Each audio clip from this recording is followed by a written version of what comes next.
Hello students, हम कर रहे हैं arithmetic progression exercise number 5.1 class 10 CBSE का question number 4। Which of the following are APs? If they form an AP find the common difference d and write 3 more terms.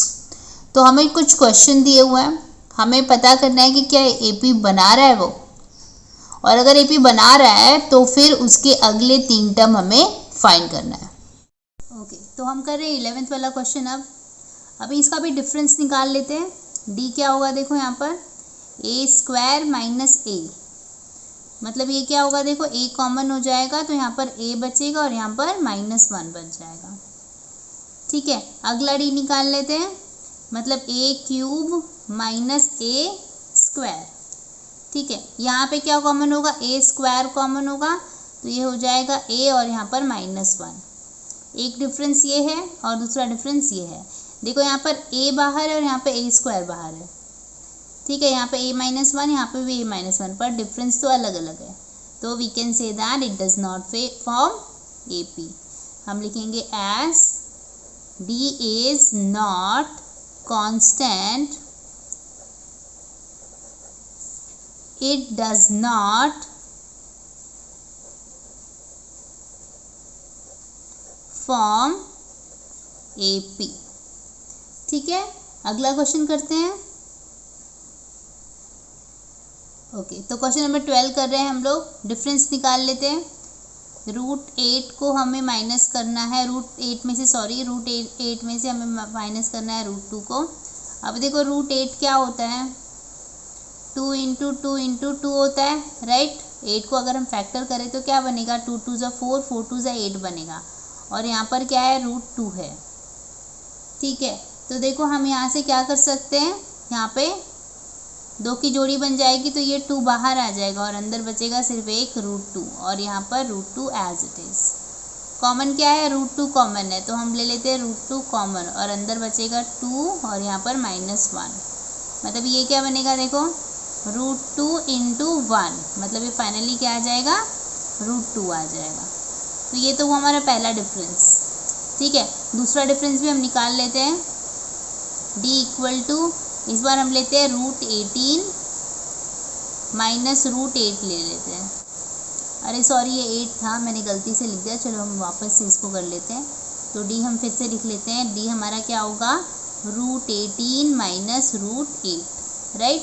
अब √18 का मैंने factor already किया हुआ है, वो क्या बनता है मेरा, 2 × 3 × 3, तो मैंने इसको स्क्वायर रूट डाल दिया, और यहाँ पर 8 का तो फैक्टर पता है, 3 बार 2 लिखना है, 2 × 2 × 2। जोड़ी यहाँ पर 3 की बन रही है तो 3 बाहर आया, अंदर √2 एज इट इज। यहाँ पर जोड़ी 2 की बन रही है तो 2 बाहर आ जाएगा, √2 एज इट इज। कॉमन क्या है, √2 इज कॉमन, तो यहाँ पर मिलेगा 3 और यहाँ पर मिलेगा 2, राइट। तो ये क्या हो जाएगा, 2 √2 और यहाँ पर 1, मतलब यहाँ पर भी डिफरेंस क्या आ रहा है, √2 ही आ रहा है। ठीक है, एक और डिफरेंस चेक करना है क्या, चलो कर लेते हैं हम लोग एक और डिफरेंस। हम लिखते हैं D = √32 माइनस √18। अभी √32 भी हम निकाल लेते हैं, इसका फैक्टर कर लेते हैं। 2 × 1 = 6, 2 × 8 = 2, 4, 2, 2 एंड 1, तो कितने आ रहे, 2, 2, 4 और एक 5, तो 32 में कितने 2 हैं, तो हम लिख देंगे √32 को हम लिख देते 2 × 2 × 2 × 2 एंड × 2, कितने 2 हो गए, 5 हो गए, माइनस √18 करना है। √18 क्या होता है हमारा, 2 × 3 × 3, तो लिख देते हैं 2 × 3 × 3। देखो यहाँ पर 2 की जोड़ी 2 की जोड़ी, मतलब यहाँ पे 2 × 2 बाहर आ गया, अंदर बचेगा √2। यहाँ पर 3 की जोड़ी तो यहाँ पर 3 बाहर आ जाएगा और √2 अंदर रहेगा। ठीक है, तो ये क्या हो जाता है, देखो 4√2 और ये बन जाएगा 3√2। क्या कॉमन ले सकते हैं हम लोग, √2 कॉमन ले सकते हैं, तो √2 बाहर ले लिया, 4 - 3 हो गया, तो ये हो जाएगा √2 × 1, मतलब ये क्या आ जाएगा, √2। तो हम लगातार देख पा रहे हैं हर जगह पे डिफरेंस क्या आ रहा है, √2 एंड √2, तो हम कंक्लूड कर सकते हैं इट फॉर्म्स AP। हम लिखेंगे as D is constant it forms A P. ठीक है, अभी हमें क्या करना है, नेक्स्ट 3 टर्म भी तो बताने हैं ना। तो देखो हम देख लेते हैं हमारे एपी में लास्ट टर्म क्या दिया हुआ है। लास्ट टर्म है √32। तो √32 में हम क्या ऐड करेंगे, √2, क्योंकि √2 ही हमारा डिफरेंस है। तो हम लोग लिखेंगे नेक्स्ट टर्म। तो क्या है मेरा √32, उसमें मुझे ऐड करना है √2, राइट। हम लोग फैक्टर कर लेते तो क्या बनता है, देखो 2 इंटू 2 इंटू 2 इंटू 2, मतलब यहाँ पर 5 टाइम 2 आ जाता है। ठीक है, तो चलो ये लिख देते हैं 2 इंटू 2 इंटू 2 इंटू 2 और एक और इंटू 2 प्लस √2। जोड़ी किसकी बनी, यहाँ पे 2 यहाँ पे 2, मतलब 2 इंटू 2 बाहर आ गया और यहाँ पर √2 एज इट इज। ओके, तो ये हो जाता है 4 √2 प्लस √2। ठीक है, कॉमन क्या है, √2 इज कॉमन, अंदर बचेगा 4 प्लस 1, मतलब ये क्या हो जाएगा √2 इंटू 5। तो हम इसको बोल सकते हैं दिस इज 5√2, राइट। अब अगर हम लोग उसको ब्रैकेट में डाल दे, सॉरी रूट में डालना चाहे, तो ये 5 जब अंदर जाएगा तो क्या बनेगा, 5 5 जा 25 बनेगा। तो ये क्या हो जाएगा 2 इंटू 5 इंटू 5। तो ये हो जाएगा 5 5 जा 25 प्लस इंटू 2, सॉरी 5 5 जा 25 इंटू 2 करेंगे तो कितना आ जाएगा 50। तो ये बनता है √50। ठीक है, तो ये फर्स्ट टर्म है, अगले 2 टर्म और निकालने हैं हमको। तो हम लिख देते हैं अब वापस से नेक्स्ट टर्म। तो अगला टर्म हमें यहाँ पे देखो क्या मिला है, √50 मिला है, और इसके आगे वाला टर्म हमें निकालना है। तो हम इसकी इस बार शुरुआत √50 से करेंगे। तो हम लिखते हैं यहाँ पर √50 और उसमें ऐड करेंगे √2।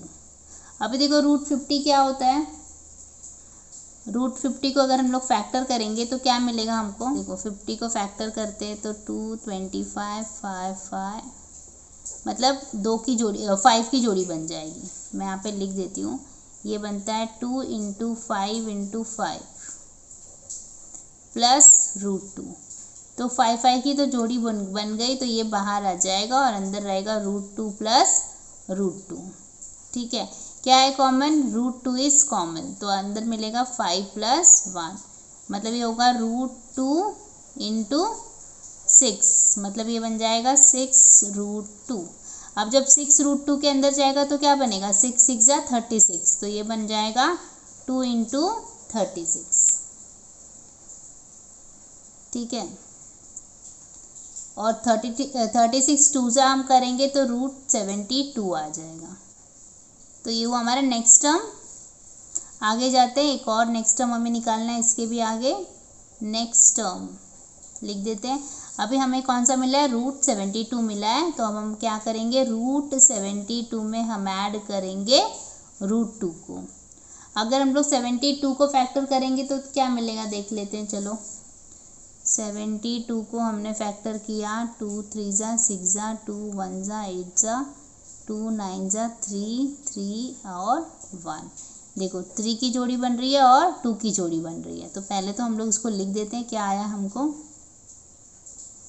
हमको 3 बार 2 आया, तो 2 इंटू 2 इंटू 2 और 2 बार 3 आया, 3 इंटू 3 रूट में डाल दिया और यहाँ पर प्लस √2 एज इट इज़ लिख दिया हमने। जोड़ी किसकी बनी, इसकी और बनी और 3 की बनी, तो 2 बाहर आ गया और 3 बाहर आ गया, अंदर क्या मिला √2 प्लस √2। तो ये क्या हो जाता है 6√2 प्लस √2। ओके, कॉमन क्या दिख रहा है आपको, √2 कॉमन ले लिया और अंदर बचेगा 6 प्लस 1, मतलब ये हो जाएगा 7√2।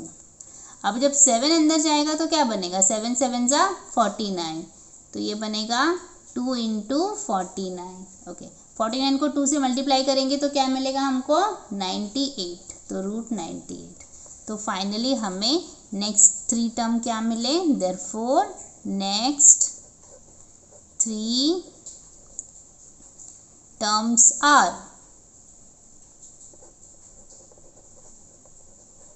क्या मिला, √50 मिला, फिर √72 मिला, फिर √98 मिला एंड सो ऑन। ठीक है, तो यहाँ पर हमारा ये क्वेश्चन भी ख़त्म हो जाता है।